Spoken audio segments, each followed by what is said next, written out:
નમસ્કાર, આપ જોઈ રહ્યા છો નેશન પ્લસ ન્યૂઝ. હું છું આપની સાથે હેતલ ભગત.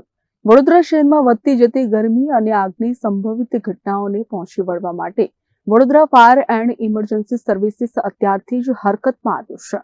જે અંતર્ગત વડોદરાના ઐતિહાસિક નવલખી મેદાન ખાતે હાઇડ્રોલિક પ્લેટફોર્મ વાહનોની ટેકનિકલ ચકાસણી અને નવા જવાનોને તાલીમ આપવાનો કાર્યક્રમ યોજાયો હતો. ઉનાળામાં ખાસ કરીને એસી ઓવરલોડ અને શોર્ટ સર્કિટના કારણે આગના બનાવોમાં વધારો થતો હોય છે, જેને ધ્યાનમાં રાખીને વડોદરાના ફાયર વિભાગ દ્વારા પૂર્વ તૈયારીઓ શરૂ કરી દેવામાં આવી છે.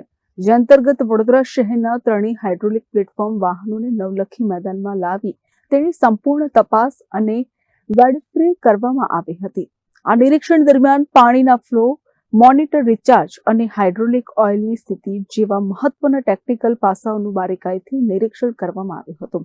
આ સાથે ફાયર વિભાગની નવી ભરતીના જવાનોને આ જટિલ પ્લેટફોર્મ કેવી રીતે ઓપરેટ કરવું તેની પ્રેક્ટિકલ તાલીમ પણ મેદાન પર આપવામાં આવી હતી.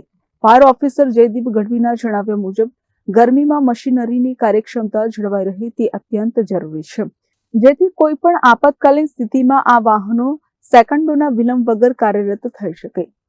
અત્રે ઉલ્લેખનીય છે કે ઉનાળામાં હાઈરાઇઝ બિલ્ડિંગોમાં એસીના સતત વપરાશને કારણે શોર્ટ સર્કિટના જોખમો વધી જાય છે. આવી સ્થિતિમાં ઊંચી ઇમારતો પર રેસ્ક્યુ ઓપરેશન કરવા માટે આ હાઇડ્રોલિક પ્લેટફોર્મ નિર્ણાયક સાબિત થાય છે. કેમેરામેન નવનીત પરમારની સાથે Chirag Patel, nation plus news, Vadodara.